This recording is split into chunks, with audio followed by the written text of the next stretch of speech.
Hello everyone and welcome to another Iron Warrior cosplay Q&A. Today, well tonight even, is something a little bit different. Because tonight we don't have a cosplayer as in they have a cosplay page and they do cosplay events and stuff. We actually have a comedian, entertainer and legend of the dark room. Ladies and gentlemen, please welcome Mr. John Robertson. How? Oh, yes. What joy. What Sugoi. Sugoi. Sugoi. Hello, mate. Hello, how are you? There we go. Well, all of the weeaboos will be happy to hear the word Sugoi. Oh, yeah, loads. Pleased. I think I have a bunch of weebs in chat. They'll be super genki desu. Oh, so good. Kawaii desu ne. Kawaii desu ne. Crying into their body pillows, having a wonderful time, not enjoying Beat Takeshi's films because they're slow-moving and unsentimental. Ah, dear. Oh, absolutely. Oh, wow. Can I just say thank you to Human Shapeshifter and Oak Heart 3219. Thank you so much for the follows. Oh, g'day, guys. Oh, my God. Good to see you. Oh, you got a. Oh, hello, mate. Thank you so much for subscribing. That's Mr. Titan 40k has just subscribed. Thank you so much. Gordon. Holy shit, his Warhammer's good. And we're being good on hosted you, again. Okay. That's a lot of people. It's because you're amazing. Oh, wow. Wow. Okay. Wow. You're a fantastic cosplayer and you've got a beautiful beard. You're getting what you deserve. It's a wonderful day. I love this. Nice to meet you, Cosplay. Nice to meet you, Human Shapeshifter. Thank you so much for the follow, Crazy Dog. Wow, there's so many follows coming in. I can't. This is madness. Hello, Oh, Gordon. no. Oh, no. Have you got... I was going to ask if you had sweet... I do. Wait. That's just a little shout out to my to just some of the people who've seen my channel, because if we were on a what's the language restrictions on your channel, by the way, pal? None. Go for it. Oh, cool. I was about to say, because if this was my audience, I usually make them fuck. Oh, it really upsets people. What do you call your beautiful followers on your stream? Oh, fuckloaves. Fuckloaves. Yeah, the beautiful fuckloaves, the crusty fuckloaves. Oh. And Darrens. And Darrens and all that. Yeah, the thing is, I mean, it's interesting because it's such an awful name for such really nice people. Like, for instance, the Rock family, who's just subbed to you. I'm just being subbed to.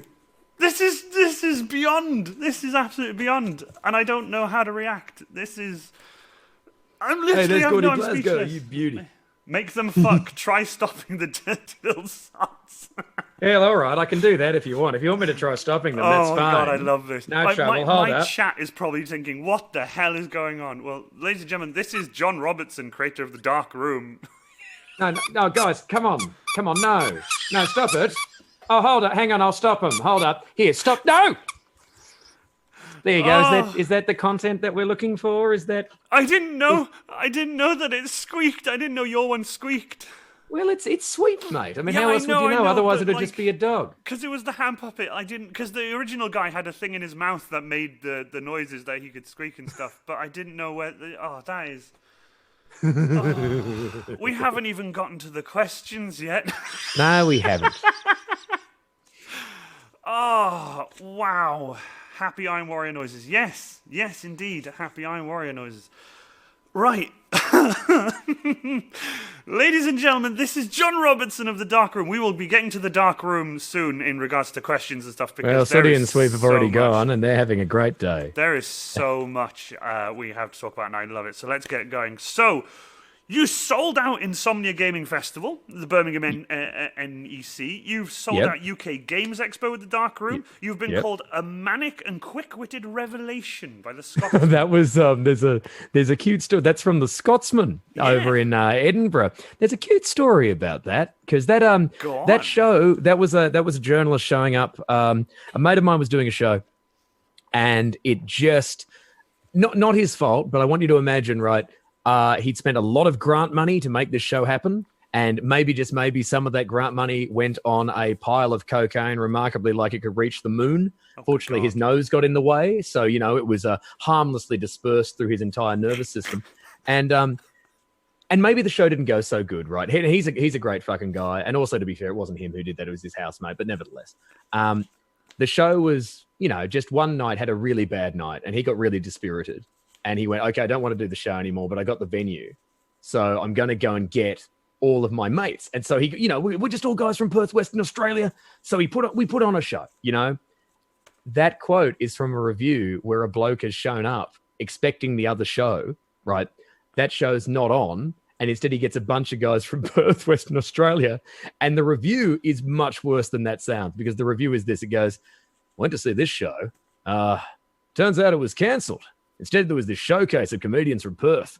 Most of them are dying on their ass, except that John Robertson, who's a manic and quick-witted revelation, and you should go see him. And the only reason I got that quote is because I saw him with his notepad, and I went up to him just while I was, I came off stage like, yeah, g'day, yeah, John Robertson. How you doing? Did you like that? And so I bullied him, and I got a good thing. It was fun. I absolutely love that, because, I mean... Because I wasn't funny. I was just fucking on it. The stuff I've seen you do... Yep. I mean, there were pictures on Facebook and Twitter, I think. Thank you so much, 1,000 stars for the follow. And also Rock Family 2020 for the tier 1 sub. That's just madness. You were shirtless on top of a bin in London? Yep. No, I know what you're talking about. Shirtless, that's a... and there was something else, but I didn't know if I should say. I thought I'd let you... I'm shirtless on top of a post box, and I'm covered with butter and beans. I had just I'd been playing a game of Koala Stripper, which is where you, what you do is you cover yourself with butter, right? And you climb up a column, like inside a building, like a thing that holds up the roof. Yeah. And you hold onto it. And you get as long as you can hold onto it, the crowd chants, koala, koala. And when you start sliding, they go, stripper, stripper. Good fun to do. Yeah. And then when you land on somebody, they say, hello, daddy. And it's just a great thing to do. So that was me outside, freezing my ass off, making a public spectacle. And we played that, and then we were playing Just the Beans, where it's just me swinging the beans around. You put some beans in a bag, baked beans, and then you smash it everywhere. So that was a great day. I love my job. I could do that without being arrested. Your life sounds so much better than mine. No, it doesn't. My life is cold. I've got pneumonia while covered with baked beans. It's not. I'm more to be pitied than feared, mate. Oh man, that is. Thank you so much, OT Ed Sneak, for the follow. I'm really bad with usernames. Because I have flashcards with notes and stuff that I want to know so much. There's so much, but I will do it in a proper order. You've done a TEDx talk in Perth. I did. Yes. You came on dressed as a priest. I did. That was probably because I didn't know you had done the TEDx talk, and I watched it a couple of nights ago, and I was in bits when you walked on with your hair tied back, just as a priest. He's dressed as a priest, and I literally just went, "Is this on YouTube?" I checked if it was on the TEDx channel, because I'm thinking, well, he didn't do the joke I think he's going to do, so he might... And you came out and you didn't do that. I was just like, this is the greatest thing. And then obviously you went, no, actually, and you took it all off, took your hair down, like, I'm John Robertson, I'm a comedian. Like, you're an absolute legend, absolute legend. Thank you. We had a lot of fun. That was my dad's old priest costume from when he was a priest. So that was an actual legitimate... That's a cassock. Yeah, that was an actual cassock. I had my whole fucking selection. My mum's looking at me like going, so what time of year do you want it to be? What religious celebration is this? I'm like, just a normal one. Yeah, all right, this one then, this one. That was pretty cool. But that was a lot of fun. And to be fair, it's nice the punchline of that TEDx talk. Let's put it this way: not everyone uses their TEDx talk just as an excuse to get their knob out, but I did, and I'm happy with my choice. I'm happy with your choice. You know who wasn't? The people who were telecasting it to a large screen in the middle of Perth, Western Australia. Good. You're honest to God, you're an absolute legend and a madman, to say the least. I'm an asshole. Yeah, which is what makes you so amazing. Because I've seen the stuff you've done. Because you love assholes. I've been in a room at Havana More at Sci-Fi Weekender, where you had a small child on stage and you were like, your fucking parents shouldn't have brought you here. It's just this is the greatest thing. Well, thank you. That kid was a little shit, and that they shouldn't be taken anywhere except down to the bloody vivisectionist, where he should be fucking killed and stuffed and mounted, and he'll be a lot quieter. Oh, I've been looking forward to this stream for so long. Oh, God, I'm actually tearing up. Oh, good God. Right, sorry. So you've had, right, so Editors Award, 3 weeks, Edinburgh Fringe 2016. they're a magazine up there. They're really nice people. You have you winner of Arts Award Voice, pick of the Edinburgh Fringe 2016. They are also very nice people. You've been nominated, sold out events, like Darkroom sold out. Darkroom sold out UK Games Expo twice, 2016 and 2015. Oh, it's sold out. It's sold it out every year. It's sold out a lot. We've had a good time. We've had a really nice time. Thank you for saying these nice things. Well, I'm going through your life. I mean, it's fantastic. The amount of research I've done on you has been a good amount, but most of it I've been able to get from you yourself and your website. Well, I don't say anything shit about me on my website. No, I know that. If you go to my website, my career's gone great. But like me personally, like knowing you and like having like a friendship with you and stuff is just like it's like he might do these things, he might say these things, but god damn, he's such a nice guy. Oh, thank you. You've had Dragon Punch Best Show Wild Wild West Comedy Festival. Yep, the Wild West Comedy Festival that ran for that was a lot of fun. That ran for a while. That was fun. Yeah. Honestly. By the way, if you guys have any questions, please jump them into the chat. I have 34 viewers. That is the most I've ever had. Thank you to everyone who's followed. I'm trying to keep up with everyone. Donnie Darkroom. Hell of a name. That's a fantastic name. Hi, wow. Donnie. We do have one question here from OT Ed Sneak. I'm Warrior Cosplay. Are you a tattoo artist? I am not. I'm not a tattoo. I'm a cosplayer. I have a tattoo. I have the Rammstein logo on my wrist, but I don't have... Other than that, no. Is that what that is? Yeah, it's the Rammstein logo from my favorite band in the world. But do you know how many people... Oh, well, Rammstein, yeah. Do you know how many people, every time they take a quick a glance of it, like a passing glance, they're like, is that a swastika? I'm like, no, it's not! People they have think actually... it's a swastika? I had a guy angrily come up to me and be like, is that a fucking swastika? And I just went, no, it's the Rammstein logo. And he was like, oh, I am so sorry. And I'm like, dude, you shouldn't just walk up and ask somebody that. Like... Good God! Honestly. Well. I mean, also it doesn't look particularly like a swastika. I thought it was a plus symbol. Well, it's like a plus symbol. It's just got. Yeah, but that was the thing. I was like, look, that guy either likes Jesus or he likes maths. That's what I got out of it. I actually like an incredibly awesome industrial band from Germany called Rammstein, and they are the best in the world. They are my favorite band. I can't keep up with the amount of people following me. I am so sorry, Bobby Zeal. It's Meterian? Metorian? I'm really bad at reading names. It's me, Metachlorians. Thank you. Yeah. I don't know. I didn't see it. You're an absolute legend. I was just participating. Oh, man. I love it. Mr. Titan 40k. Yep, one of the best 40k cosplayers in the UK. You are in more cosplay. Oh, man. Come on. So, no, you are, though. No, but you're insane. I mean, I've seen your armor work. It's incredible. Oh yeah, because the amount of events we've been to, you've worn David Roth's helmet and you've held my chainsword, and there's pictures of you. The video is my favorite. Yeah. Oh yeah. You thought it was a picture, and it was just you going. Yes. Just we had a great time. I love that video because it's all good times. It's all. Oh, it's so fun. Well, the thing is as well, like you had a previous career as a cosplay host, so That's literally what I was about to get onto next. Actually, oh, good. How many events have you done? Oh, that I've lost count of the number of events I've done. I used to work for Wycon in Perth, Western Australia, which had a 3,000-seat theatre, which would fill up for the cosplay. And then I worked for Supernova, which was a touring one, and then the Madman National Cosplay Championships, all this stuff. But it means that, like, when I see somebody, all I ever really wanted to see was somebody wearing colossal armor that required that made them taller than they actually were, right? And you do it, my God, I've spent more time looking feverishly up at your head, and you and I are the same height in real life. You're screamingly good, you know? It's fucking amazing. Like, whenever I see, like, I will die one day because come the apocalypse, a hulking robot mass will walk towards me, and I won't run because I'll think it's you. just stomp with my big red hand and just like, hi.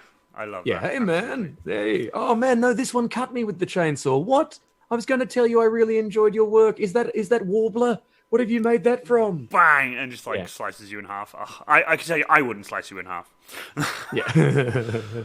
So, what I'd like to know. This is obviously going quite far back now, but where did it all start?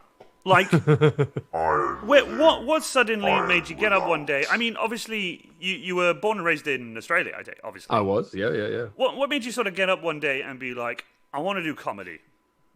Oh man, I never wanted to do comedy. I wanted to be a lawyer, and then when we realized that was going to be boring, and then I was like, I wanted to be an actor, and then we realized I'm not really good at that because I don't like really pretending to be people who aren't me, or except on my own channel. Everyone I pretend to be is usually pretty silly, which means they're pretty much like me. I did it to impress a girl. Is why she. Yeah, she was a very nice girl who became my best friend. And she was like, no, you should do stand-up. And I went to do it. And it was abundantly clear she was wrong at that time. And she was wrong for 5 years, but I stuck with it. She was wrong for 5 years? For 5 years. Yeah. We were only together fucking 3 months, like we became best friends. But Jesus Christ, oh, so bad. I think I can probably remember every single gig I did in that 5 years. Because I never got any better at it. Because what would happen is I would go out, fail, and then cry. I used to do. Sometimes I'd forget to get off stage before I started crying. That'll ruin a person. That'll ruin people's nights. Oh my God! Like Jesus Christ, there's a gig I did in 2007, and by that point, I mean I've been going. 2007. I've been going 4 years by that point. I mean, in this country, if you've been going 4 years and you can't actually kind of hold your own, Jesus, like people just give up. But yeah, we were on at this place called the Llama Bar, right? Where there was like a bunch of people who were there for the comedy. Everyone else is just a fucking restaurant diner, right? But there's no gap. So all these people are just eating. And then it's like a bunch of, guys in their 20s getting out going, anyway, I was fucking this bitch. It's the worst shit you can imagine, right? God. Horrible meeting of it. And then I get up, right? I get up on stage. I'm doing something. Even the people who are there for the comedy don't think it's good, right? And they loved the fucking this bitch guy. So I don't know what I was doing that was so weird, right? But I just fucking wept, like just on stage and just went, I'm sorry for wasting your time. And just went off stage. And you've got people who are eating. All right. And that's the worst thing. Like just people who are just fucking eating and not paying any attention. And all the diners just like, oh, that poor deluded young man. We have ruined his night, like his life. Well, that was I mean, tell you what, they're not getting any laughter back. Like the MC couldn't bring him back. The MC, because he it was like, oh no, that boy is visibly upset. And I was still young and cute enough that they were like, oh no, we've hurt the child. It was great. Oh man. Well, look, if you can't do it well, take everybody down with you. And that's what I did. This is why I love doing these Q&A streams with just everyone, like people I know, even people I don't know, but more so people I know and people I have like a connection with. Like obviously we had a heart-to-heart at Sci-Fi Weekender one time, which was just the best thing ever, and I absolutely loved that. Like genuinely something I will not forget, and to have that sort of thing, and then to do a Q&A with you like this, and then to find out that happened in your life, and yet look at you now. Bunch of times. Like a bunch of times as well. But bunch of times. The fact that you just kept going, you kept just breaking through the walls and just keep going. And just. Well, the worst part was I would do the thing, and then I got good apparently at one point, and a mate of mine told me later, he went, yeah, you got good. And this is like second half of 2007. They're like, yeah, you got good. But the trouble was we couldn't book you because we didn't know what you were going to do if anything went wrong. Because I went from to just, you're going to fucking die. Yeah. And so it would just be like, they'd be like, okay, so John's just walked on stage. G'day, everybody. How are you? And somebody would cough and be like, I'm going to stick my fucking boot down your fucking throat. The fuck's wrong with you? And it was just because I just thought the whole audience hated me. And you know what? They didn't. Until I started doing that, and then it became a self-fulfilling prophecy. So you see, what I love about it though is the comedy I've seen you do, and obviously the dark room as well. Is you will just, because you're an insult comic, aren't you? Yeah, I am. Yeah. Because you will just go for the jugular with someone, but the best part is they will just die of laughter, and they love every second of it. Because I don't mean it. You know I know, and that's what unless I do about mean it, in which case it's a lot more fun for everybody. Like, yeah. When it's a heckler, that's such fun to do, and that doesn't mean anyone who goes, I'm helping the comic by heckling, it's like, yeah, cool. And then when I spent the next 25 minutes peeling every bit of flesh off your face, right? And handing it out to the people going, take, eat, this is this cunt's body, given unto you. And, leaving behind only a forceful smile because only your skull is there, just permanently grinning back. I'm not your friend. You know what I mean? Like, that's the thing. It's a lot more fun if it's just us all playing, because that's what I like to do. But yeah, I don't have any problem just going. I had no plans anyway with what I was going to do with my set. So if somebody heckles me, I'm more than happy just to go, oh yeah, all right. Well, if you're a complete arsehole, I will just dedicate the remainder of this. It's no issue to me. I don't give a fuck where I tap dance. It can be on your fucking skull, So. Oh man, like to have that kind of power. Because I mean, I've done MCing on both sides of the coin. Like I've done MCing as Professor Very Mental, but I've done MCing as welcome to next up we have that kind of comparing or whatever you want to call it. Yeah. But to have that kind of control of a room, that's fantastic. Because I know I try to be as nice as I can and sort of just get as many people involved in everything. Obviously, but that's different when you're doing cosplay and stuff. But when you're doing your stand-up comedy, when you're doing the insult comic and stuff, god damn, I've watched videos of you live on your YouTube channel. Yeah. Well, god damn, you're funny. Thank you, but that's very nice. But I think it's all part of the same thing, because all you're doing really is just going, aren't we all having fun? And then you're giving them a reason to have fun, It's just occasionally my way of giving people a reason to have fun is to go, you're terrible, and I'm going to tell you why. But then that also kind of helps because I know I'm terrible, so that's fine. Also, when I get in, I'm fucking ludicrous to look at. There's a lot of eyes and teeth and stuff. It's like, no, it's okay. A cartoon character's upsetting us. It's not real. That's not a real person. He'll take that mask off eventually. When you do your angry one, when you do your full on. Yeah. There you go. Yes. Yeah. That is like my favorite one that you do, because it is it's absolutely amazing.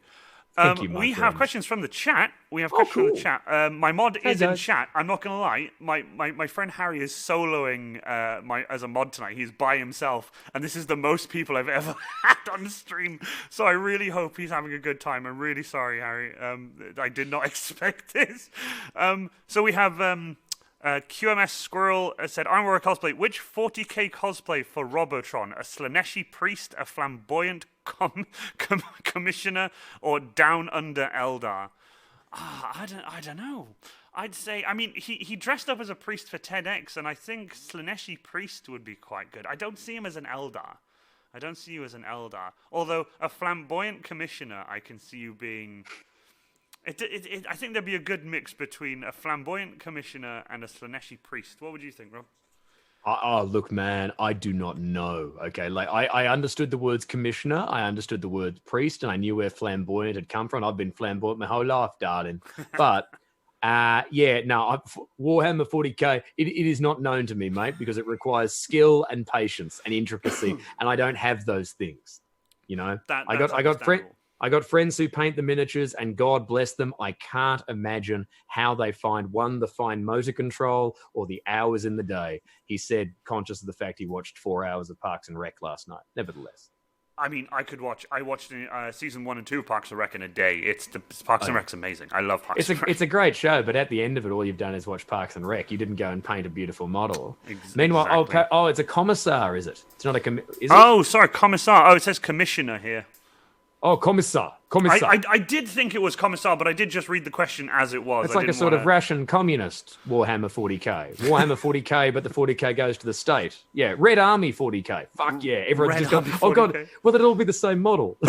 Just the same model, and it's all grey. All of it, it's all the same model. Just everyone. So much fun. A huge table of them. Yes, beautiful. And then just one really big one with a moustache at the back. Or bald, depending on whether you want to get your fucking phones bugged. Nevertheless. I have a question, Mr. Titan 40k Iron Warrior Cosplay. Did you ever find the book with the group photo of us from MCM last year with that author from Black Library? I'm not sure if I managed to find the book. I'm not sure if I found it or not. I cannot for the life of me remember. But my mod has just said no, Robertson would be Dark Eldar, which is awesome. Dark Eldar's nice. You didn't know Dark Eldar. Thank you. So, Australia to the UK. Yes. When did that happen? 2013. Oh, so not like fairly recent then. I know it's 2020 now, but like that's still fairly recent because you were talking about 2007. Yeah. I came over here on a holiday in 2009, and we just fell in love with the place. And it just took a few years to kind of go, yeah, let's do some stuff. You know, let's see what we can do here. Because I mean, things. I'm not going to lie, things here are better. You know, it's just a little matter of your money. It's worth double the Australian dollar at the best of times, and worst. Fuck, it's amazing. You know, and the what about the weather? And the Do you miss the weather? No, fuck no. What, the bloody skin cancer causing weather? No. I mean, the idea that Australian weather's fun is something we invented for the tourism industry. I don't live at a beach. You know, it's one of those things where you're like, cool. Well, it's summer again. Yeah, good. Well, it will be for the next 6 months. You know.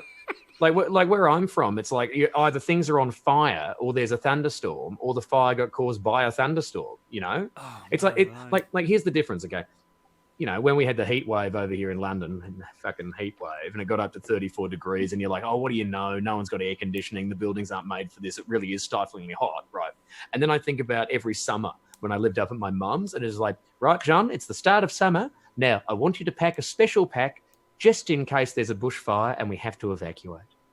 Yeah, and that's the difference. It's like, oh no, this is very inconvenient. And also, oh yeah, John, everywhere here could explode at any moment. You know, we are living in a field of landmines, you know? So I don't think I could imagine ever once in my life as a kid, I've never been told, okay, get ready to evacuate. I've never, so I can understand. Really? You've never had a shit?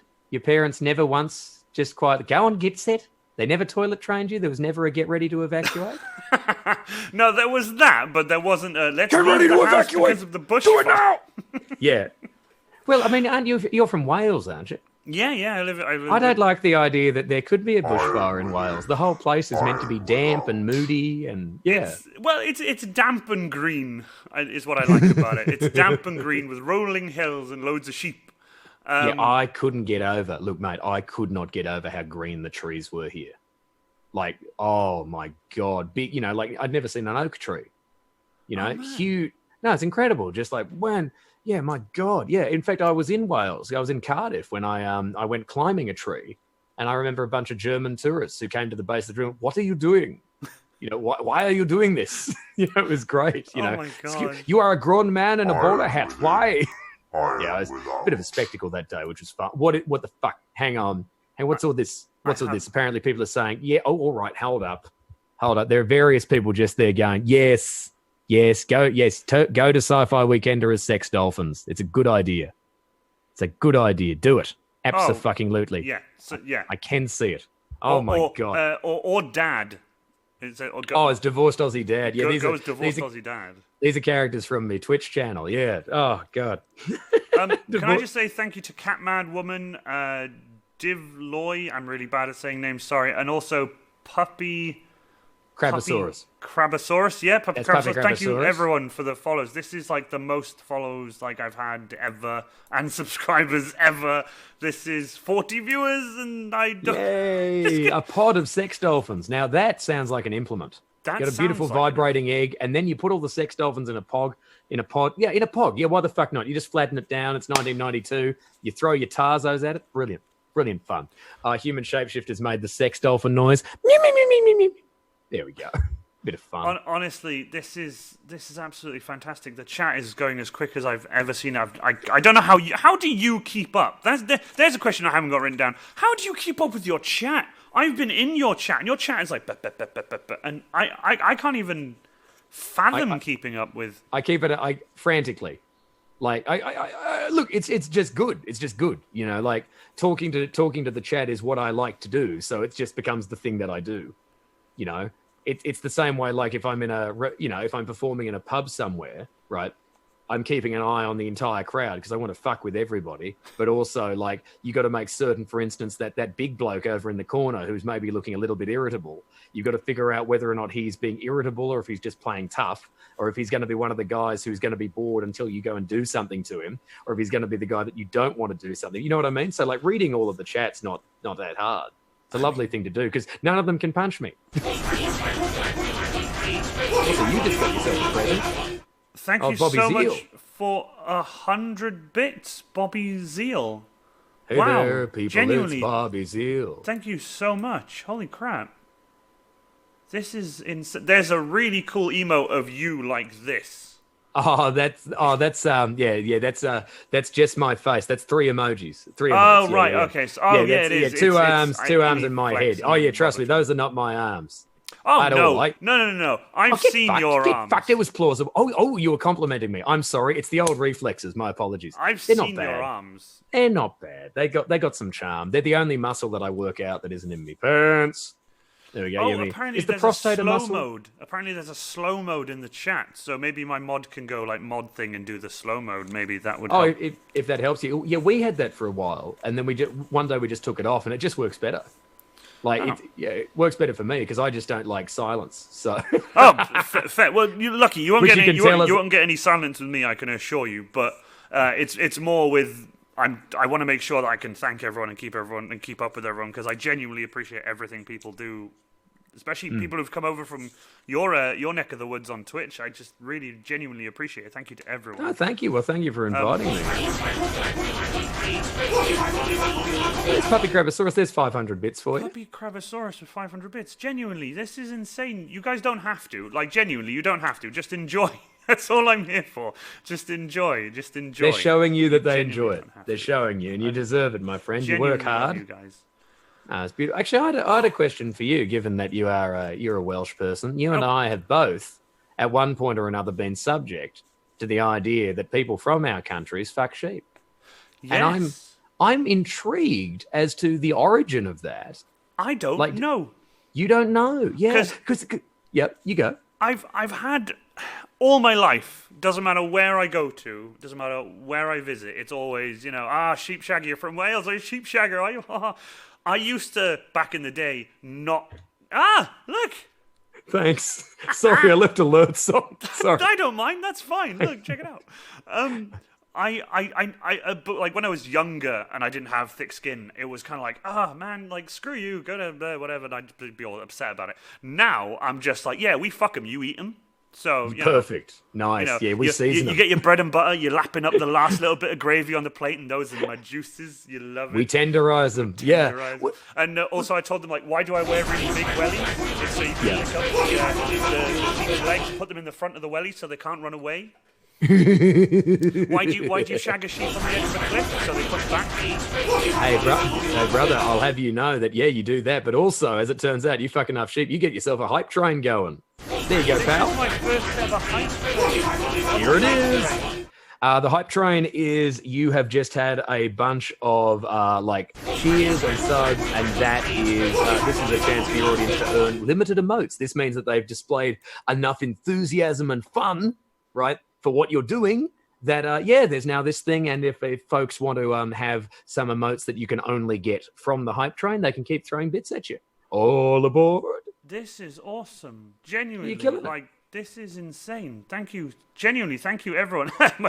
my mod, all aboard. Like this is insanity. I do have emotes. I have three emotes. I don't know how to give them to people. It's emotes that'll be delivered by it. Don't worry. Okay. Okay, as cool. in like limited emotes that come from the hype train. Just imagine passengers falling off a train, and this is their opportunity to gather up their heads and jewelry. That's what's going on. I will think of it like that. Can I just say thank you to everyone? I can't keep up, but thank you to everyone. Genuinely, Izzy, Muttley, it's me, Torian, just everyone. Rock family for the tier 1 sub. Genuinely, to casual. Gifted one to casual props. Thank you so much. Tell you what, I'm going to really frantically go to the loo. You talk to the people because they're very fucking beautiful. And you also frantically it's your go to the loo. I have more questions for you. I have a lot more questions for you.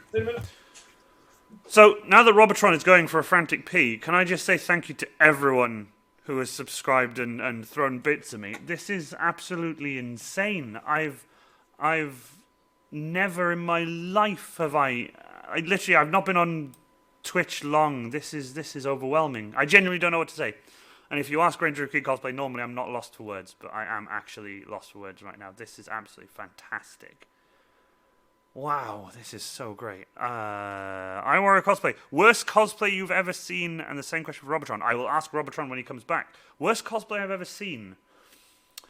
Worst in the way of like that it's bad, or worst as in like, you know, you put your hands in, like you put your head in your hands and you're like, oh god, that's so, like, it's really punny. Because if that's the case, there's a group of guys called the Half-Assed Avengers who go to Sci-Fi Weekender, and they're literally the Half-Assed Avengers. They did a whole crew of Avengers with like paper plates and colanders on their head, and the shield was like a small ironing board, and hilarity ensues everywhere they go, and it's absolutely fantastic. Casual Props just gave you a ton, mate. Casual Props has gifted. Thank you so much. Look at the hype thing go across the top of the chat. Yeah, you're killing it. This is insane. Ah, look at that. Googly eyes in the back of your chair as well. Yeah, there's the chairman. There you go. The chairman. The chairman. Oh, it's shithouse. It makes me so happy. Oh man, I love that. No, this is insanity. But good. We have a question from the squirrel. Worst cosplay you've ever seen? Ooh, look. Tell you what, I'll give you the answer. Because I mean, there's a lot of shit in the world, you know, and I don't want to. You know, like you see an incompetent cosplay, you know, that's fine. That's neither here nor there. I was a fucking cosplay host when, you know, literally it was like, okay, we've got 15 kids dressed as Naruto. No, they're not all one group. No, they're going to come one after the other. Oh, get ready to be more and more bored. Yeah. Oh, good hey, he's doing some transformation magic. Fuck, I wish he'd transform into literally any other fucking character. Look, man. There's a legendary cosplay that I didn't get to see from Australia, which was Aussie Vader. And Aussie Vader was a guy who came out, you know, in a pretty shit Darth Vader outfit, and then took off the armor and just had Borat's mankini, right? Oh wow! Yeah, which apparently, let's just put it this way: the potatoes and sausages were very much on display, and he was immediately banned. Good God! Yeah. However, no, the worst cosplay. Actually, to be fair, the worst cosplay I've ever seen was the fella in Perth, Western Australia, who was doing Lilu from Fifth Element, and I love that's fine with me. Like my God, I've hosted genderfuck balls. I will gladly play with the spectrum of my gender, you know, at any time. But I'll tell you something: if you are going to be wearing an outfit that's made up entirely of bandages and nudity, right? Maybe tuck your balls. Don't have them maybe, because the trouble is, right, you know, and I've had this is the transvestite's dilemma, right? If you put on underwear that can't contain them, they come out either side and they're just neatly cupped. And, you know, just quietly don't wear that down to breakfast in the hotel, because it causes a bit of an incident. Did they wear it down to the... Really? Yeah, it was that moment of going, my God, look, some poached eggs are being served. But wait a minute. Oh, God, they're attached to him. Yeah, so that was that. God. But no, to be fair, I think, okay, I'll give it to you, because I mean, this isn't the worst thing, but it's the best. It's the best cosplay I've ever seen that the crowd were not into, right? And it was fucking fabulous. It was the height of My Little Pony Friendship is Magic Mania, right? Yep. So so a brony's coming, right? Dressed as Twilight Sparkle. And what it was great. This is in Brisbane. It was just, just a big guy, you know, and he identified as a guy, you know, big bloke. He'd done his hair a little bit pink, right? Had a blue singlet on, had a tutu, you know, had some bike shorts under that. He had lovely long hair. He had 3 helium balloons that were holding his hair up, right? And the helium canister. And he just came skipping onto stage with the helium canister and sort of danced with it. And it was just the best shit, like, in one moment, because it was just like, yeah, you've put on a singlet, your hair looks like that normally, but you've gone to the party hire shop and you've had a good fucking day. And because the crowd was sort of like they were delighted, but they were confused. So I got on the mic and I was just like, why have you done this? And he went, because it's tremendous, and everyone just went, yes, fucking is. Yes. Yeah, no, cosplay positivity. Doesn't matter how mad it is. Absolutely doesn't matter how mad it is. Fucking brilliant. The thing is as well, the second you said Twilight Sparkle, yeah, it's fucking Twilight Sparkle, right? And then afterwards, like, oh, which one of the Twilight Sparkles did you like? Yeah, the one with the fucking helium canister. The one with the helium tank. Yeah, the one that could have blown up the joint if he didn't win the prize. Yeah, fuck it. It's great. Oh man, so good. Well, the one I was saying to the chat now just before you came back was Yeah. we're on a level 3 hype train. I don't know if that's a good thing. Obviously, That's a very insane. good thing. It only goes up to 5 levels. You fucking killed it. Thank That's you your first to ever everyone, hype train. Just killed it, genuinely. man. Casual props, the modern scolds, like everyone. Genuinely, thank you so much. I was saying you probably know them from Sci-Fi Weekender called the Half-Assed Avengers. Oh yeah. They did, and I'm not saying when he says like the worst cosplay you've seen, not worst as in that is bad, because they purposely made it shittier, if you will. But they do it in such an amazing way. It's beautiful, and I've become friends with them all. They're like the nicest people. They did a boat out of cardboard, and they all dressed up from Jaws, the first film. And it pissed it down outside, and the whole boat fell apart. And they ended up folding it all up, putting it in the recycling in the holiday park, and they all took a photo next to it, as proud as you've ever seen. I love those men more than anything, because I did an interview with them, and honestly, I genuinely wanted to just give them a huge shout out because they're absolutely amazing. You guys go and find them. Man, Apparently, I've been given a choo-choo hype train emote. Yeah, you've done great. You've done fucking brilliantly. And yeah, I will say this though. I am gonna say this though. This is all thanks to you. No, you no, can't say it no. isn't, because it is, because you've brought so many amazing people over. I'm not saying but they don't all do this this on my channel. They're very excited for you. Be happy. I am extremely blown away, and I love everyone. Thank you so much, genuinely. So I'll do it like this. So Okay. you faked a seizure on national television. I did, yes, on Australian Idol. I watched it. Not while it was on TV, but I watched the video, and goddamn, John. Yeah, it was fun to do. I actually had to stop the video about 2 or 3 times halfway through because I was in stitches. I couldn't breathe. It was so funny. Good.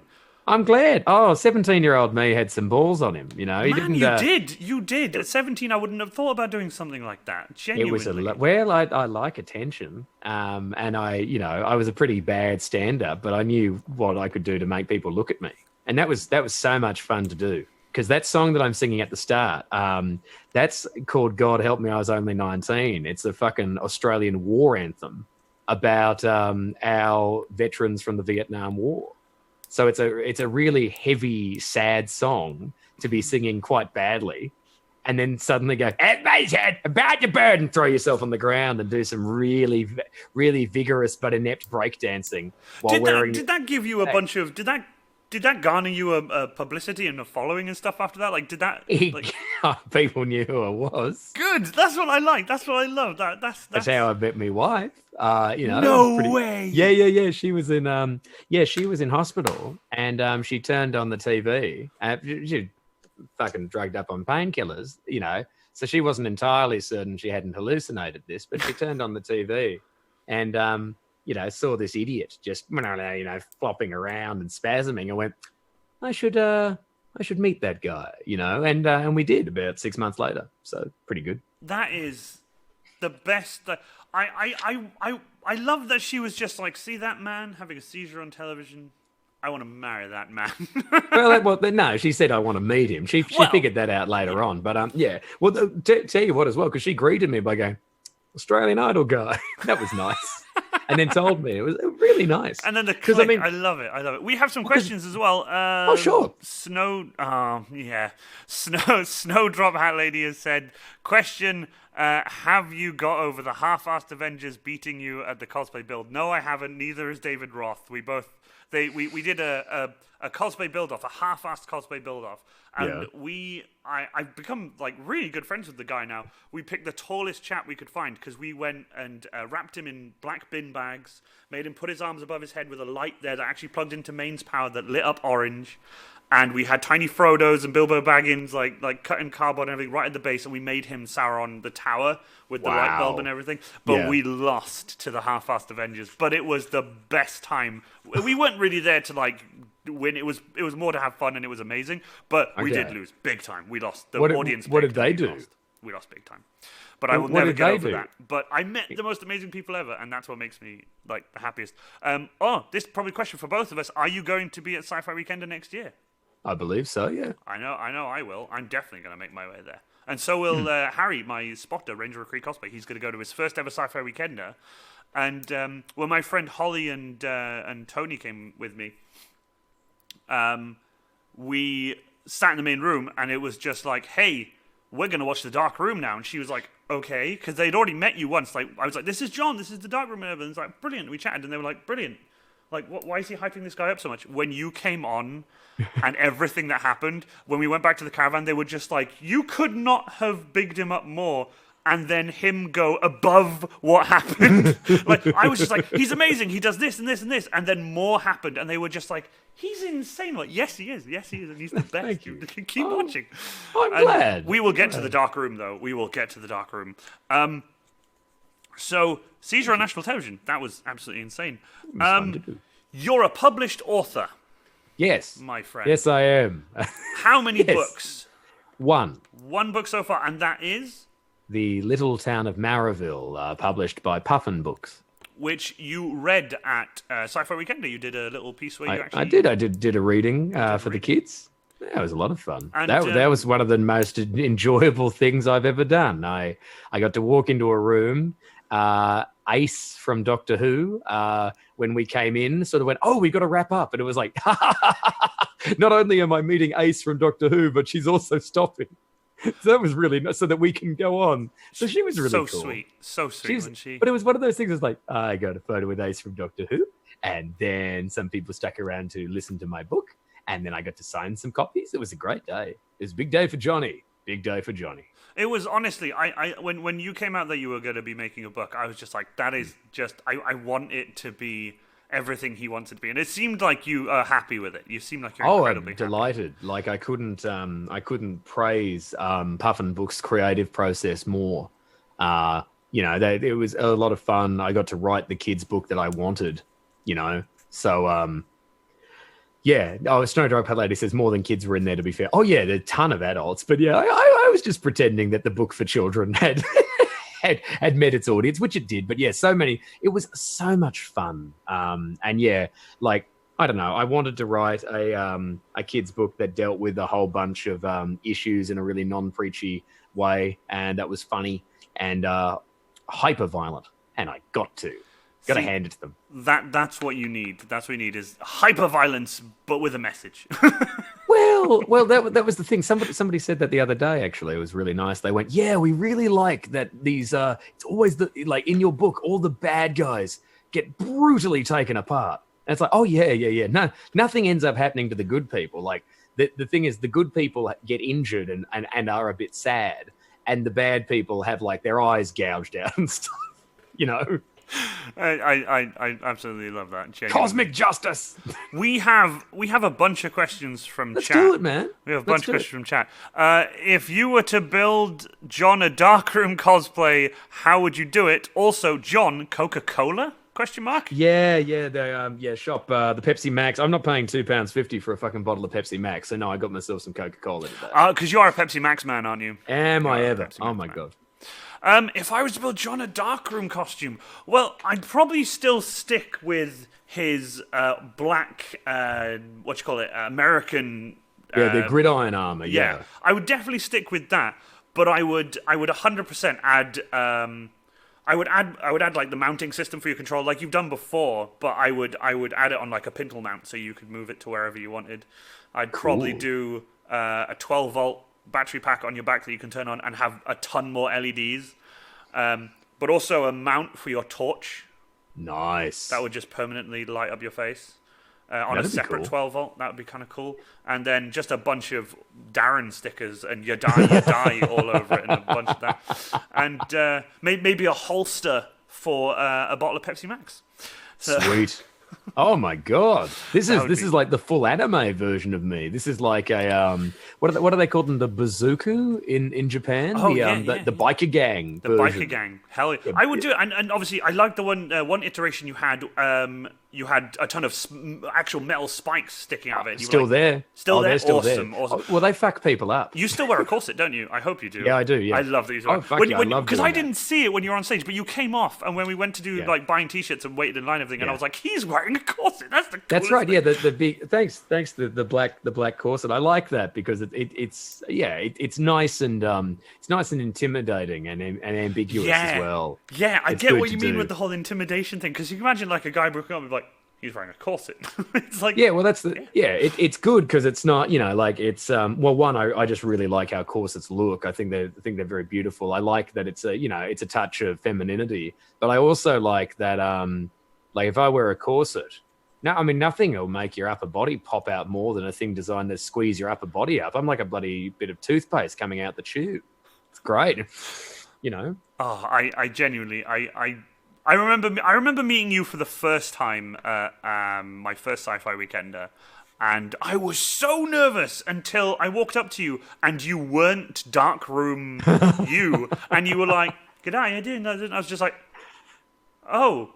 Completely, the Australian accent completely diffused the whole situation. I was like, good. "Hey," and just started chatting to you, and I was just like, and I still have the picture from the first time we met as well.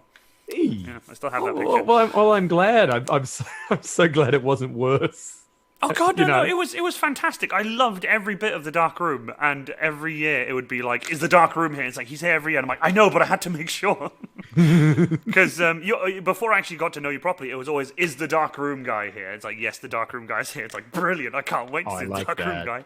That makes me happy. Did a convention ever surpass your expectations, and what did you expect from your first convention?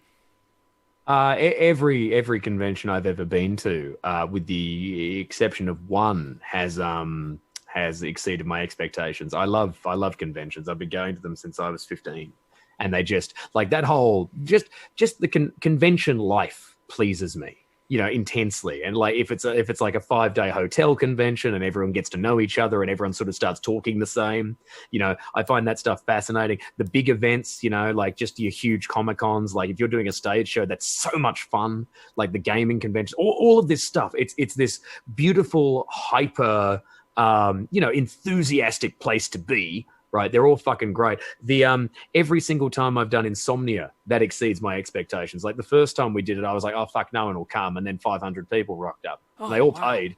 We're just like, "Fucking what?" And that was on the little stage. And then it got bigger and bigger. So it's like, "Fuck yeah!" Like that's also like I'd normally do the summer Insomnia after I do the Edinburgh Fringe. So like Edinburgh Fringe is like going to the fucking Olympics and So like you're a regular at the Edinburgh Fringe, aren't you? You're a regular. Oh yeah, for 10 years. Yeah. I'm always there.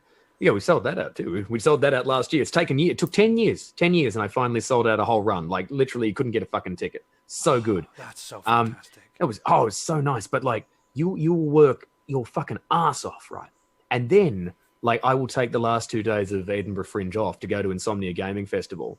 And there's nothing fucking better in the world than you've just worked for it's the world's largest arts festival. So those are some of the toughest audiences you'll ever see. And then your reward is, well, then I went out and 2,000 people were here and they were super happy to see me. It was just like, you fucking beauty. And you just get to have pure mayhem, and nobody's telling you that you have to get out after an hour because there's another act on or anything. It's fucking wonderful. Because you've developed a massive cult following. Oh, I've got a cult following. I don't know. Like I think the day that it becomes massive is the day we get to declare it a religion, and I finally get a fucking tax break. Would be nice. Although it's not a cult because no one's going to live with me. Yeah, yeah. Hey, Mythbusters 166. I love Mythbusters. I have actually made the sign the other day for Mythbusters. I love Mythbusters TV show. Right, question. As a Sci-Fi Weekender virgin who is going to his first one next year, what can I expect? Question for both of you. You can expect absolute bedlam, madness, plenty of alcohol, and the fucking dark room. Well, to be fair, Sci-Fi Weekender, like first time I went to that, okay, I told my wife, no, don't come, because I just thought it was going to be me alone in a Welsh caravan park. That's what I thought was coming, and then it just turned out to be the most fucking unrelentingly good thing. Oh, isn't it? It's so good. anyone in chat who hasn't been to Sci-Fi Weekender, if you do come to the UK, if you're not in the UK, or if you live in the UK and you haven't been, go to Sci-Fi Weekender. It's worth every penny. You'll meet the most amazing people. It is the most friendly and inviting place, and you'll genuinely love it. There's so much good entertainment there.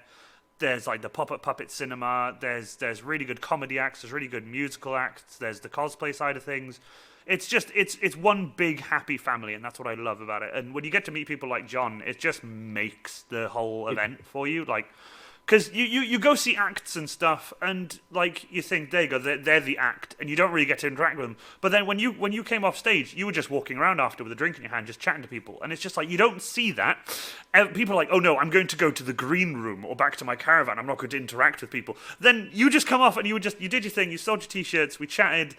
You went, you changed, you came back in your dapper suit, and you had a drink in your hand, and you were just chatting to everybody, and it was just like, this guy's so down to earth. And then, it's I have no reason to be above the earth. I love, at all. I just did a show, and then we're all hanging out. That's what it's for.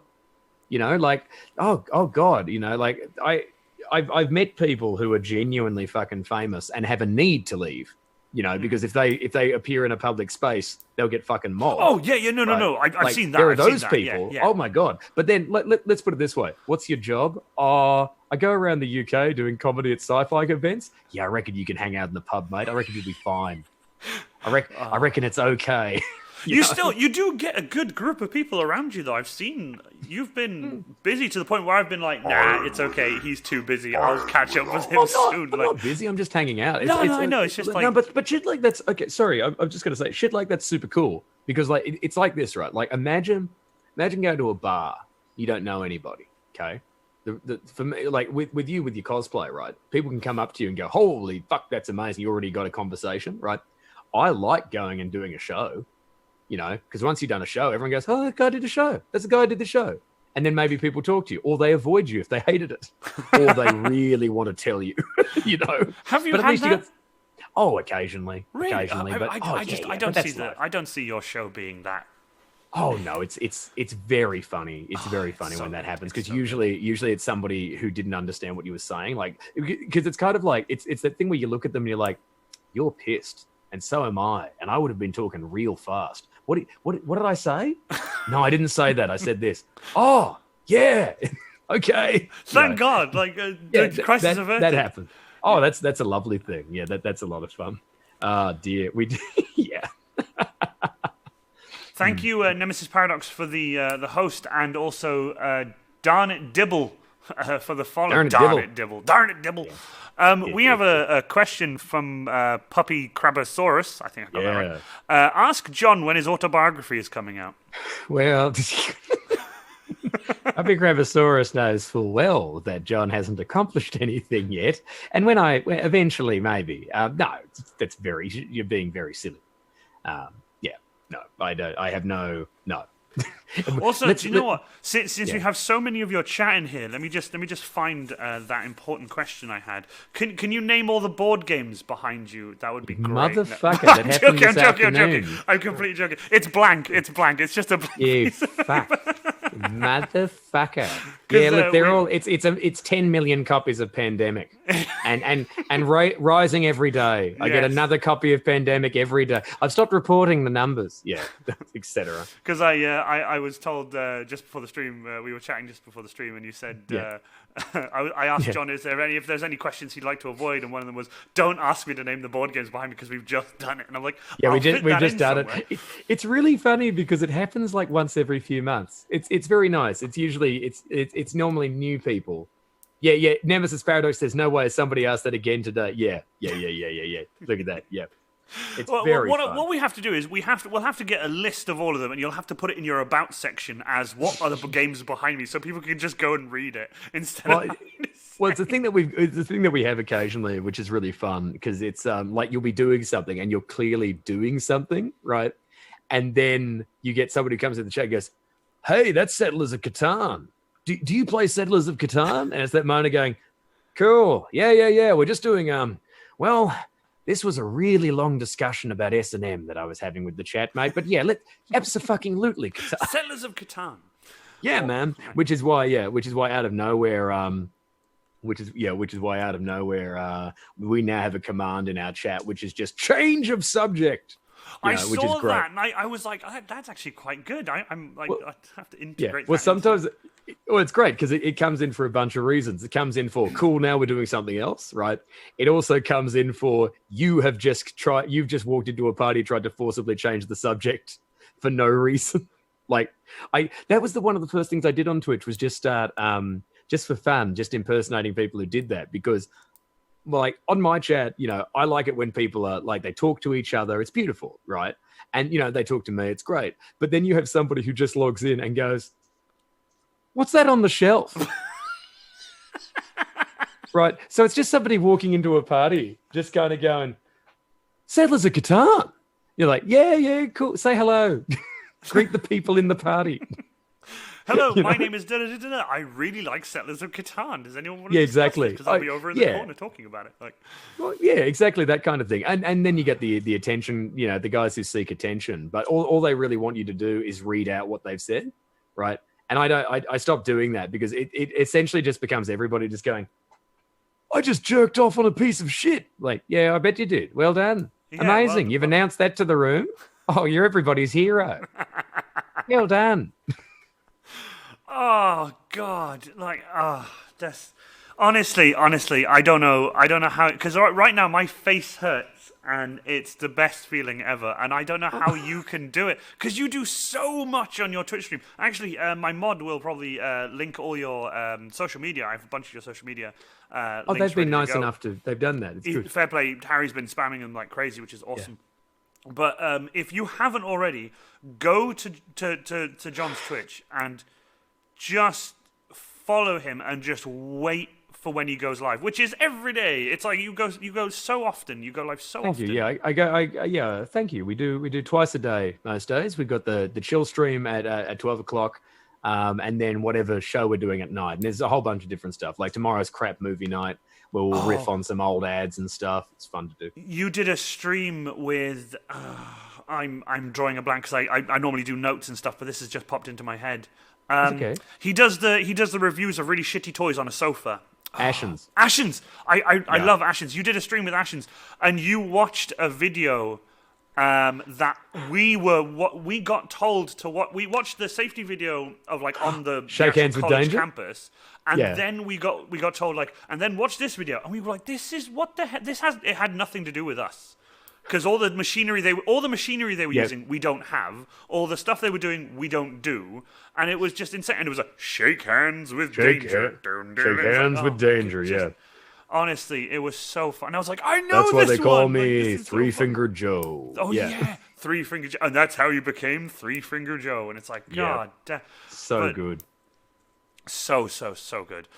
We have a question from Rock Family 2020. How did the audiobook come out of your book? Was it an Amazon affiliated or still Penguin Books? Oh, it was Penguin. It was always Penguin. Yeah. Awesome. Oh yeah, we recorded that at their they've got a studio in their office. It's brilliant. That's fantastic. Oh, it's wonderful. And it's yourself obviously reading the book. Yeah. And the guy who runs that studio has the best audiobook voice you've ever heard, because when he's not recording everybody else and editing it, right? He's the guy doing it. So the guy doing the introduction has the best voice of The Little Town of Marrowville, written and read by John Robertson. And then it's me going, anyway, if I can know. Don't get me started. When I edit some of these videos, like if an intro doesn't go too well or something, or like there's a cock up on the stream, I edit the video before putting it up on YouTube, whereas normally I just upload it. And when I hear myself and it's like, so when did you do this? And I'm like, oh my God. It's a horrible voice. You don't sound like that. You got a deep voice. To me, I do. Like, that's weird. It's so odd what we think we sound like. Yeah. Ugh. Oh, here's a good one from Izzy. John, how does he manage to wear the corset and not be impaled? Corsets are evil. No, corsets are not evil. It helps that for a start, if I'm doing the corset up myself, I don't do it up super tight. But I like it. I would wear a corset to go out clubbing. I love that shit. Like wear it to go goth clubbing. I don't know. I just have it a little bit high on the body, I guess. It's fine. Also, I am hammered. when I'm doing the show a lot, so I don't really notice, you know. Yeah. Also, the boots are the problem. The corset's fine. The corset, taking that off just means the show is over. You get yourself a little bit of relief as your body goes, I like air and blood. Thanks, mate. Because it's like a rubber one, isn't it? It's like a latex one. No, I got a few of them. Yeah, we got leather ones, we got rubber ones, but I always get the ones with the steel boning. That's the most important part. Yeah, it makes it nice. Yeah, because I don't just want it to sit there. I want it to be fucking there. Yeah. I got a very specific, like, this is what I want it to look like. I want my ribs to hurt a bit. Does someone do you up, or do you do yourself up? It depends. It depends. If I'm on my own, I'll do it. If I'm touring with other people, Look, let's put it this way. I hate to say this, but you go and find a woman with dyed hair. That's the answer. You find a person with blue hair, Yeah. Or alternatively, anyone wearing boots. Anyone who's femme wearing boots, and they'll sort that out for you. Shooting cosplays, I said I could never wear a corset. I'd have too much cleavage. Oh, don't be afraid. I've got a friend who was like talking to the Grand Canyon. Oh, it was amazing. Yeah. Thank you, Blue Coconut Monkey and Mersey Mal for the follows. Thank you so much. It was genuinely like seeing the moon rise over the Grand Canyon. Just her face, sort of, just kind of hidden, like a ninja mask, made of her own breasts. It was, that was interesting. Yeah. I never realized, because of course, that she was wearing boots, and it was one of the most awkward conversations I've ever had with anybody, where it was very funny because she went, John, what do you think of my corset? I was like, I think a lot about it. I think a lot about it. I think a lot about it, mostly when I'm alone. Well, that was the thing. I was much younger at the time. I must have been about 18 or something. Because she's a friend of mine on Facebook, and she's and almost any time she comes up, I'm like, oh yeah, that was an amazingly strange day. It wasn't a strange day, but it was just like, oh. Oh god, I love this, and we haven't even gotten to the dark room yet, but the dark room is going to happen next. Oh, awesome! Okay, there you go. Thank you very much. Thank you, mate. This is for both of you. What is the funniest thing to ever happen at a Comic-Con, inside or out of Comic-Con? So what's the funniest thing that's happened to you at a convention? Oh, that's that's a hard. Yeah, I've had so many. I've had funny so fucking many things. Yeah. Oh god. Thank you, Volt Mog, for the follow. Oh, Volt Mog's the shit. Volt Mog's amazing. Look, I mean, I don't know. I've done things like, you crowd surf a kid. That's fun to do. The FIFA bomb that we did to a child, where 30 copies of FIFA. Yes. Please say that story. That's such a good story. Well, yeah, we had a kid. This was the kid Ethan, who's annoying, very smart boy. And he'd been heckling the Darkroom, which is this live-action video game, and he was playing, and he locked the game into a circle. So he kept picking I don't see on this screen. It just went forever, right? And when he eventually died, right, it was a big high stage, and I just got him to come to the lip of the stage, and I got him to sit down because it'd be a long drop, right? And I had gone into town like the day before, and picked up 30 copies of FIFA 2009, right? So the game is older than he is, and the stack was bigger than he is. And he created the thing called the FIFA bomb.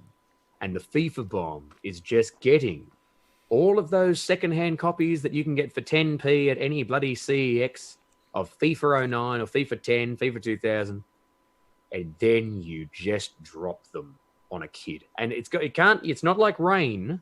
It's all in one fucking go. They go up, they go down. And bless the heart of that boy. He saw it coming. He rolled out of the way. Because I was trying to kill him. Like that did enough. That would have fucking put a dent in the boy that never would have been fixed. But up it went. And then you just, BAM! Just this great, great explosion of plastic just everywhere. And then the thing that I liked about it was he stood up and he picked up some of them. He took like 5 home. Like, I got a present. That's enough, though. It was because I don't want all of them. I was actually there for that one. Yeah. Also, sorry, I've just remembered the time that I was doing the show in Liverpool. I appreciate this wasn't at a Comic-Con, but I was doing the show in Liverpool at the medical museum, right? So it's in the old space where they used to go and, cut up cadavers so that everyone could watch. That's a cool place to do a show. Yeah, super cool. Yeah. Except we were doing it for doing it for kids, right? So we're in this old place where people used to get mutilated, and all these kids are just having this great time, right? And I'm there being shown the gullies where all the blood used to run off and all this stuff. And I went down to the the Tesco, and I got a 6-pack, and I just put it on the edge of stage because I thought, hey, wouldn't it be funny just to go and give that to a kid, right? Halfway through the show, I turn around and like, little motherfucker, like, you little scouse cunt. The little motherfucking kid was just sneaking across the stage to steal a beer, and he was halfway back with it before I fucking caught him. What an absolute legend. It was the best. Like, crowd went ape shit. I loved it. We all loved it. And, look, I didn't fucking say it, but there was just one woman in the audience went, this is the most Liverpool thing I've ever seen. Just like, you know what? It is. Just going to steal, just like... Yeah. And he knew he was being funny too, because when I caught him, he'd frozen. Like, he'd done the classic. Yeah, I was like, that kid's a comic genius. That kid's great. I nearly let him just have it. I nearly just keep the beer, mate. Keep it. Good boy. My mod has the best thing. He said, the thought of a small child being crushed by 30 copies of FIFA makes me feel warm inside. Good. I believe the beer made the kid feel warm inside as well. Probably. Necked it in one. Oh, it's amazing. He's his own dad, that kid. Good on him. I don't know how that works. I don't understand that, Tam. So here we go. This is it. Right? In 2012, you created The Dark Room, an interactive YouTube game that went viral with over 4 million hits. Yep. The game then turned into a live show at the Edinburgh Fringe where it just exploded and gained a massive cult following of Darren's. We'll talk about that in a second. Okay. Please explain to these lovely human beings The Dark Room. Well, I mean, The Dark Room's just a parody of how crap 90s, 80s text adventures were. It's a very good excuse for me to behave very badly to people and talk like this. And what happens is, I'll appear.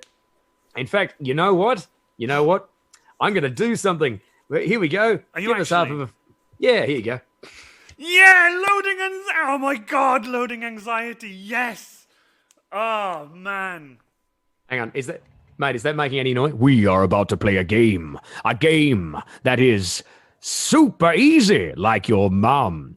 The rules are simple. Rule 1, find the light switch. It hasn't come up. Anyway, boom. So that'd be the intro to the show, which would normally have noise on it and would normally run, but the day that we come to do it over here. I mean, look, if you want, we can do a miniature dark room, but if I can come back in half a second with the outfit, if you want. Oh, would you show the outfit? I would love you to show the outfit. I'll show you the outfit. Brilliant. We can't play it properly on here. No, that's fine. We don't actually have to play if you don't want to, but you've shown the... I'll get the outfit. I'll be right back. Here we go. For anyone in chat who has either just joined or has not seen The Dark Room, you've got to go watch it. It is the single greatest live show I've seen when it comes to the whole comedy. Audience interaction is a key element of this amazing stage performance. And honestly, you guys are about to see John in his element, and he just has such he has a character that he creates, and I've got questions for him about the character and stuff. I've got a bunch of stuff, and oh wow, 1 month. Oh, thank you so much for the 1 month subscription. Thank you so much. Wear the hats, Dobrik, quickly. Which hats? I don't have hats down here. All my hats are in the house. But The Dark Room, I will probably ask my mod to jump on YouTube and find John Robertson, because he has, there's a YouTube link, I think I posted it as well. If you go to that YouTube channel, you'll be able to find one of the videos. Yes, here it is. Yeah, so this is deeply silly. Here we go. Whack that on. Right. So yeah, Yeah, it doesn't light up anymore because I've been left to my own devices, so all the lights have been ripped off and stuff. But there you go. There's some proper metal spikes that genuinely fuck people up. There's a sticker that used to be me face. There's one of the out fucking standing stickers, I believe, over there. And yeah, you wear that, no one fucks with you. Oh God, no. But I will ask this for the chat and for people who haven't heard. Could you give us "You Awake to Find Yourself"? Oh sure, yeah. No Would worries. you? That's all. Oh, of course, I do it all the time. I do it without people asking. More than happy. Fair. Yeah, it's just a simple. Yeah. You awake to find yourself in a dark room. Now, imagine that, but the entire room erupting at the same time, shouting, "You awake to find yourself in a dark room." I was just saying now, your show, audience interaction is like a key element of your show and how fantastic the actual show is when it comes to getting people in. You have a torch that you shine on people and and shine on your own face. Because obviously, just so you guys know, it's called The Dark Room specifically because you're in a pitch black room. All the lights in the venue just drop. They go, yeah. And it just goes pitch black. And all you see on the screen... and all the audio kicks in is anxiety loading. Yeah. And then your hilarious, it's so easy, like your mum. Like your mum. Yeah, the video that should have played correctly before. Yes, it's so fun to do. And also, for all you guys, Ranger of Cree Cosplay, thank you so much. My mod has dropped a YouTube link to a dark room that you've done, like a live dark room, so people can actually go see it. It is fantastic. For those of you who are on PC, and I don't know if it's on console as well, you can actually buy the dark room. You can play it. Can't you? You can, yeah. You can get level 1 of the dark room game on Steam if you want, and it's a bit of fun. If you do feel like it, since I bought the rights back to it, all the money goes to me, so I'm happy. It's very nice, and yeah, it doesn't run on Mac if you've updated your Mac recently, unfortunately. But yeah, it's level 1. It's got an hour's worth of mocapped video in it, which is it's a lot of fun to look at, and it'll take you as long to get out of that as it takes you, to get out of it. But we've had people who, oh yeah, I did it in 45 minutes. Then you're like, cool. Did you get the good ending? No. Well, go get it. Off you go. Like stuff like that. It's only level 1, and it's one of those things where I'm talking to. Now realistically, I'm talking to one studio about completing it because the studio that it's all good. I got a meeting with them this week, and hopefully it's a fruitful one. It'd be lovely to complete it, but that's why it's just level 1 that's there. But still, if you guys want to go and grab that on Steam, it's actually worth it. It's fantastic. Oh, thank you. It's a lot of fun. It's fun to do. For those who haven't seen your live show, if they manage to escape the dark room, you literally march them to an ATM, and we'll go get $1,000. Or I can't withdraw a whole grand in that. Yeah, I can't get out a whole grand. I might have to have might have to sell some T-shirts to make up the rest of it for you. Get 700 quid out and then get the rest. Look over at my wife like, you got any cash on you? Yeah, okay, we'll sort you out. Yeah. Oh, there you go. Awesome. A link to Sci-Fi Weekend of 2018 Dark Room, the first time I saw you. The first time I saw you. Oh, that was a nice one. That was such a good one, honestly. I liked that one a lot. Now, I've not played the Dark Room. I've watched people play the Dark Room, but I do love that you come on stage as your character, and I wanted to ask you, how did you come up with the character? How did you come up with your not character then, your persona, if you will? Oh, well, it's kind of weird. The voice was a voice that I'd had years ago for a character for a play that I was doing, who used to talk like that. That was the first voice I think I ever wanted to do, was like a deep voiced, just go, who knows where I come from? Somewhere from the theater, and you will die, right? That kind of thing. And then it just made sense that would be the voice of like a text adventure that hates you. But like originally he just really hated you. Like the Darkroom Guardian just fucking hated people, and that was it. And it was just brutal. And now he quite likes his job. Like that's the difference. Does he have a name? Everyone calls him the Guardian. The Guardian. The Guardian. Yes. The Guardian. Oh, I have just seen Muttley has just said you need to come on a Friday or Saturday night and do a solo round. You're invited, friend. Absolutely. You are invited. Also, just quickly, for anyone who does want to come, because Friday and Saturday nights we do the dark room from like live on Twitch, by the way. Live on Twitch. Live on Twitch. Right on. We've got a special guest on the 12th, which is we're going to be joined by Girl on the Net, who is a very splendid. Yeah, do you know Girl on the Net? I actually. Yeah, fucking incredible. She's a very splendid erotica writer. Man, and she'll be joining us. She will not be appearing on camera as she is anonymous, but it's going to be fucking fascinating. Oh, I cannot wait. And when was that again? So we can get. She'll be on the 12th. So she'll be 12th. On. I think that's what, Saturday. That is this Saturday. Yeah, this Saturday, the 12th. For those of you who want to go watch that, that is happening. What time is that happening? Oh, that'll start at 7 p.m. 7 p.m. Absolutely. Yeah, that'll start. Yeah, and I mean, man, if you want to come on Iron Warrior Cosplay, yeah, come on and come have a go, come have a crack at it, son. Dude, I'm not gonna lie. Every time I've seen you at Sci-Fi Weekend, I've wanted to play the Dark Room, but I just never have the balls to be like, pick me. You've always run by, and I've just been like, cool, he's awesome, he's really cool, yeah. There, he's gone. It's fine. He's picked some poor fucker. Well, let's come get you. I mean, I should play with you anyway, especially if you're in your armor.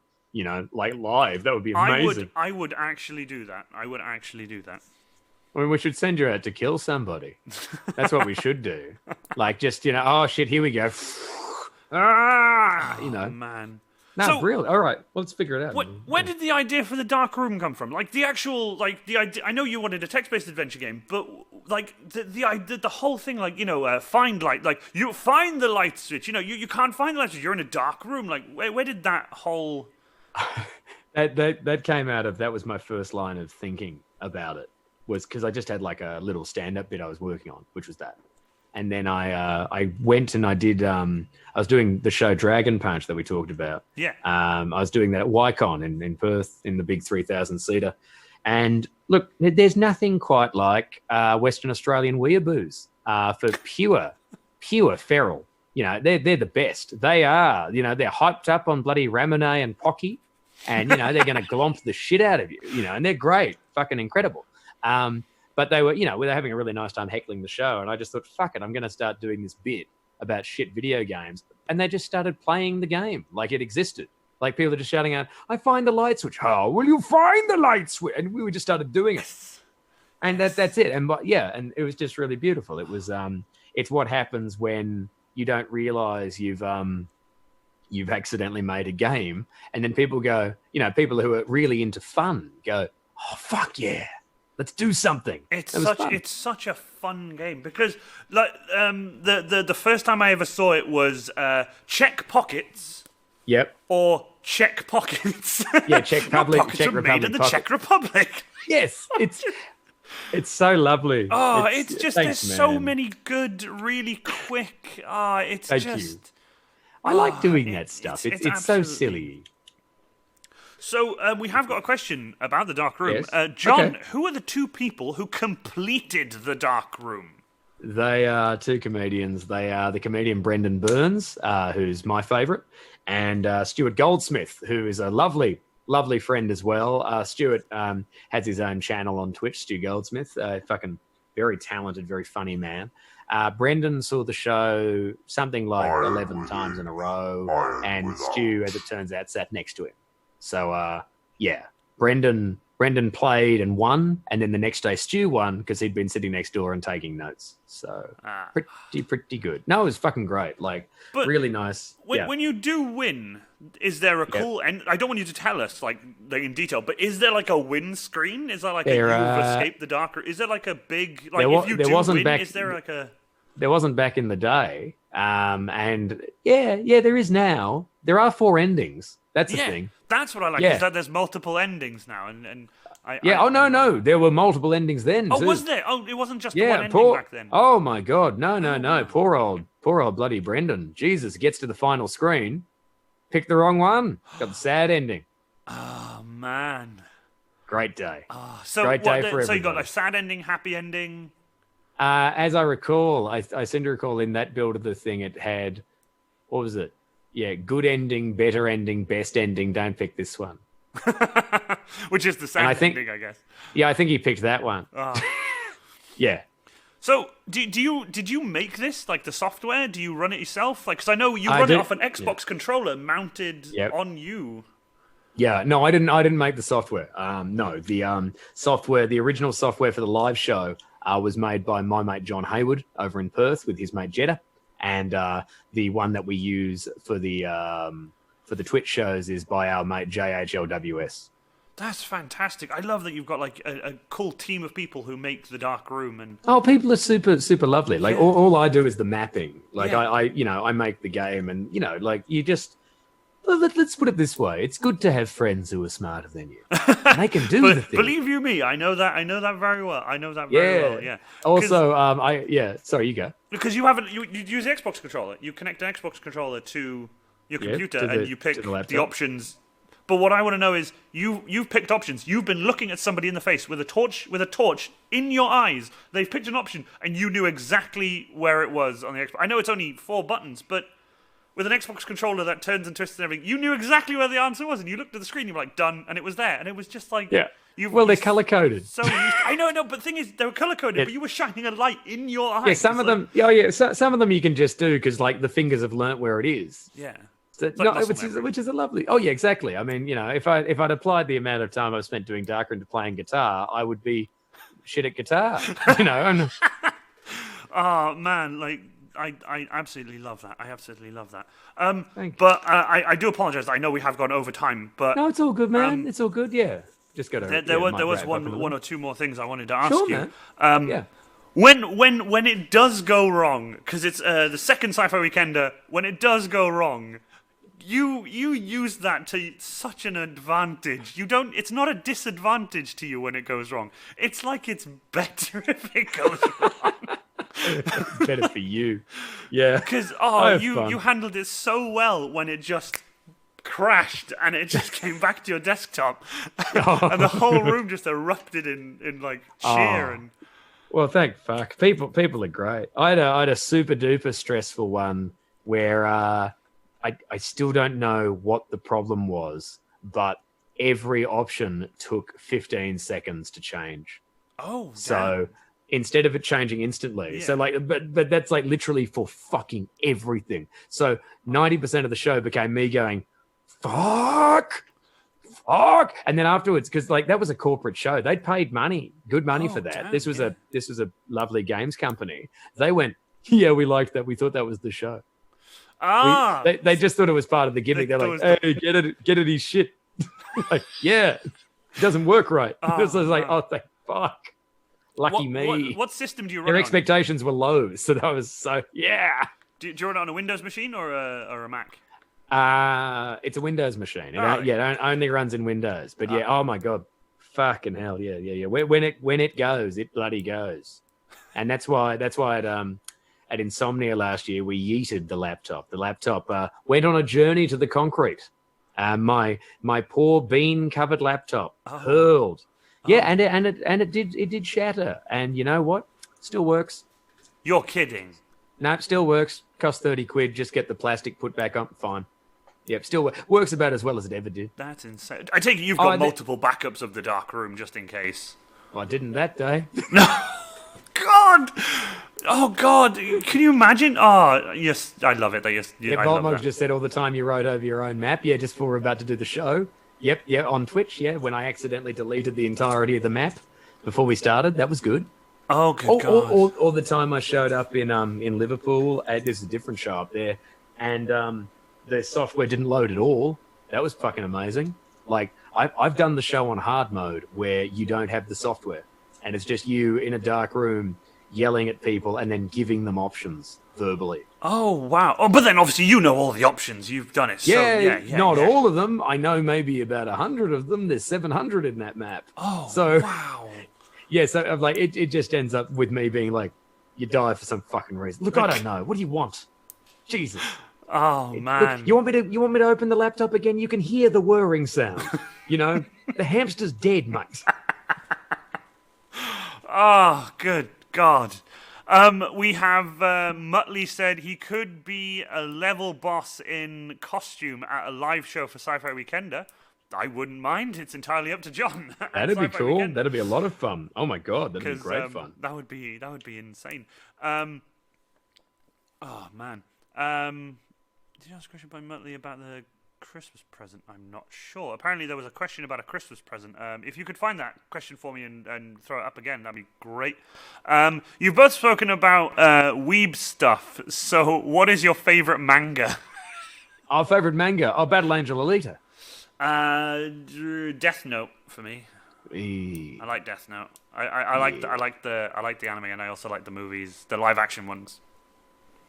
Nice. They were all right, yeah. I'm not crazy into that kind of stuff. I mean, don't get me wrong. I love what you call it. One Piece and One Punch Man and Soul Eater, and I love all that kind of stuff. But I'm not like insanely into it. I'm into Warhammer more than anything. I don't know if you can tell. But, Yeah, I never owned any manga until like started collecting Battle Angel Alita Last Order. I just get the big thick compendiums. Oh yeah, my God, these fucking colossal brick books. So good. Brilliant. That could kill a person. Just bang. Oh, absolutely. I mean, I've got a mate who, when he was at this will go to show you how much, how nerdy I was at school. I got a mate who ended up being suspended for a little while because he got in a fight, right? Got in a fight with another boy at school. And the boy came over and made fun of him for reading such thick books. I used to read the big Star Trek compendiums. Oh, right? Oh, yeah. Yeah. They're great fun, like we're reading Lord of the Rings and stuff. And of course, this guy, he was reading H.P. Lovecraft when I knew him. And this is at 12 or something. Oof. And this kid comes over and he's like, "What are you doing? What are you doing?" And my friend had all of the, the emotional temperament of, let's put it this way, an out and out fucking nerd. And so he decided, look, both he and I on different days went almost harmlessly postal, right? And what he did was he just went, "Fuck you," right? And hit the boy with his book. That boy was the only boy I've ever known who didn't just have a hardcover copy of the Necronomicon. He'd had fucking metal tips, took a chunk out of this kid's head.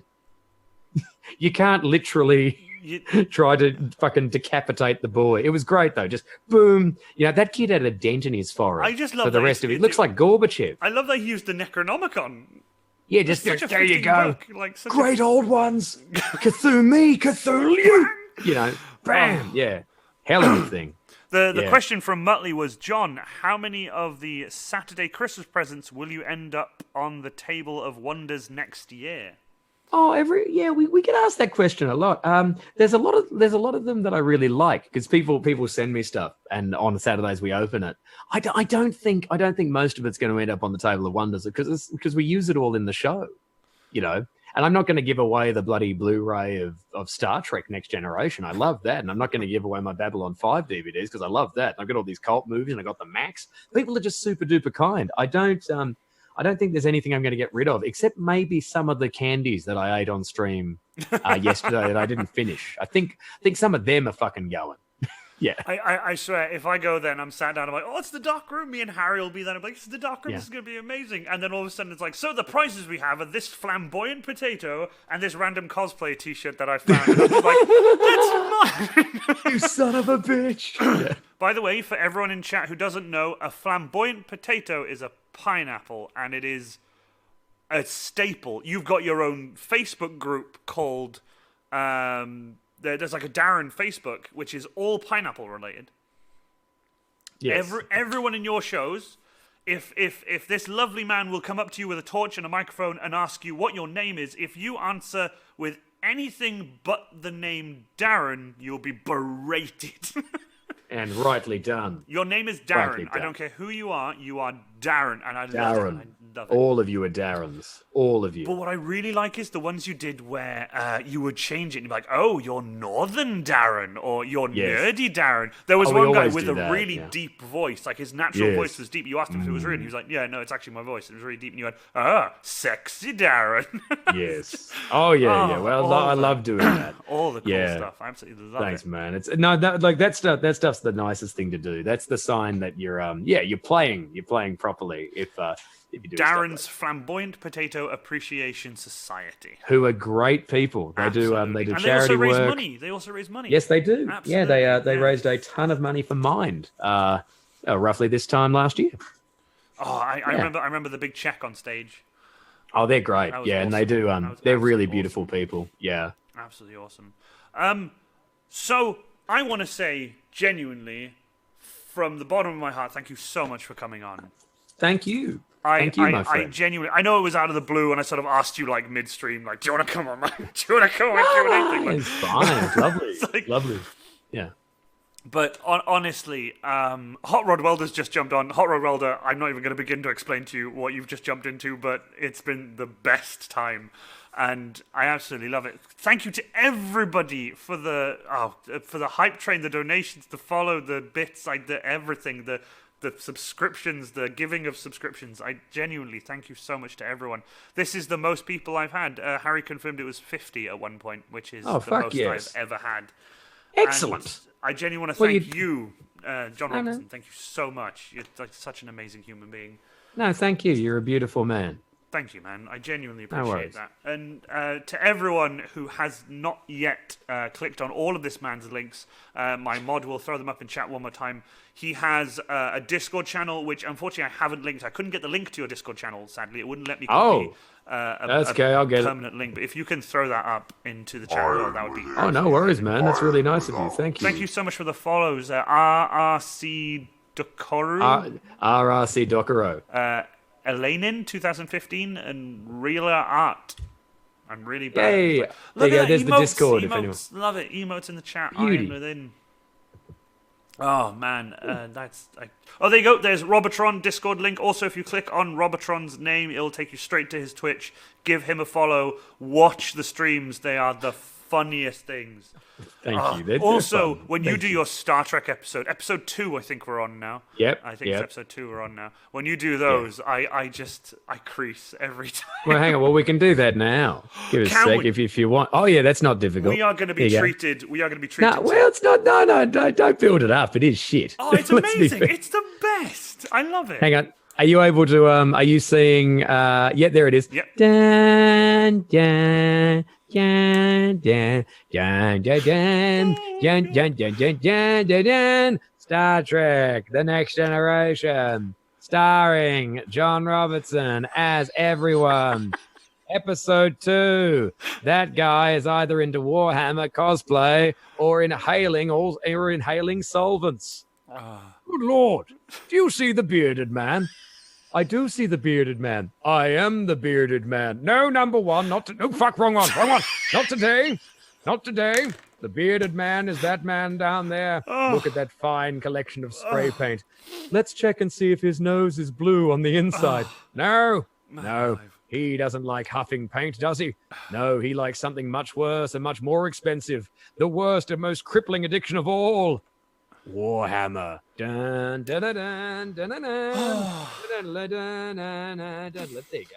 Genuinely, can I genuinely tell you, honestly, from the bottom of every office I own, that is how much I laugh every time you do that. I'm glad. When I'm watching your stream and suddenly I'm saving up my points because it's one of your actual things that you can pick, and it's one of your awards, and I wanna make a bunch for mine that I can do really funny stuff. I'd love to be able to do that.